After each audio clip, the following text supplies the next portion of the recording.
Fourthly, and finally tonight, blessed are those that hunger and thirst for righteousness. It's like it's a table, and it's wondering whether there's enough righteousness to fill the glass and enough righteousness to fill the plate. And you would think it would be a blessing to have enough righteousness to satisfy the hunger. But it's saying, blessed is the one that hungers and thirsts for righteousness. Realize that there's a deficiency of righteousness on the table. Now, who, in the physical sense, would hunger and thirst? It would be somebody that didn't have enough money. Didn't have enough. And saying, blessed is the person that realizes that they are poor with reference to righteousness. There's a deficiency with righteousness.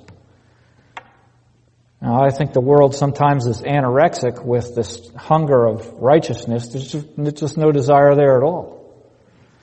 But blessed is those that hunger and thirst for righteousness. This word righteousness is the same word that is found for a very interesting righteousness called the righteousness of God. And it's found in Romans chapter 3, verses 21 and 22. I know you've heard it before, but to understand the context, we have to look at verse 20. Verse 20 says this, therefore by the deeds of the law shall no flesh be justified in his sight. We've seen that already. For by the law is the knowledge of sin.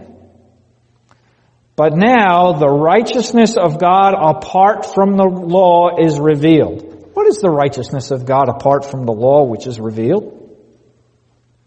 This is a very special righteousness. This is a deposited or gifted righteousness. It's a gift. Being witnessed by the law and the prophets, even the righteousness of God through faith in Jesus Christ. It's Jesus Christ's righteousness which is gifted.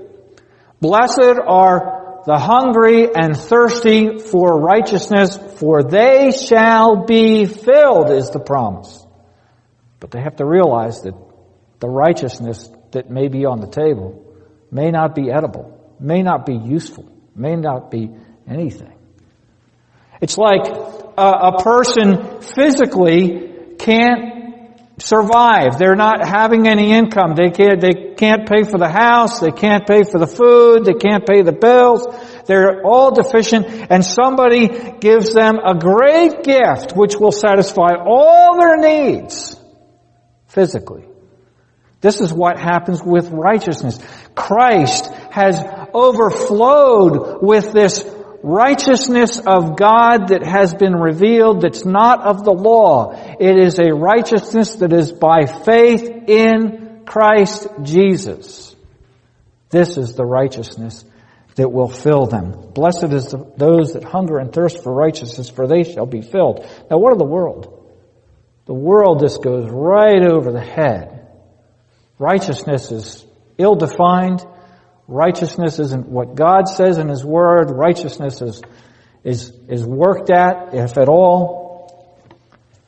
Because it says in 2 Corinthians chapter 4 that our gospel is veiled. It is veiled to those who are perishing, whose minds the God of this age has blinded, who do not believe, lest the light of the gospel of the glory of Christ, who is the image of God, shine on them. They're blind to this deposited, gifted righteousness of Christ. It says this in 1 Corinthians chapter 2. Paul said, I determined to not know anything among you except Jesus Christ and Him crucified. This deposited, gifted, offered righteousness of Christ. Later on in that chapter it says, but eye has not seen, nor ear heard, nor hath entered into the heart of man. That's not talking about heaven. That's talking about the gifted deposited righteousness that comes through Jesus Christ. Eye has not seen, nor ear heard, neither hath entered into the heart of the man the things that God hath prepared for those who love Him. Don't be anorexic for righteousness.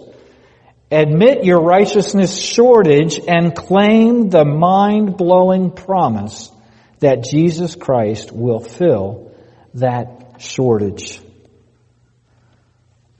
Blessed are the poor in spirit, for theirs is the kingdom of heaven.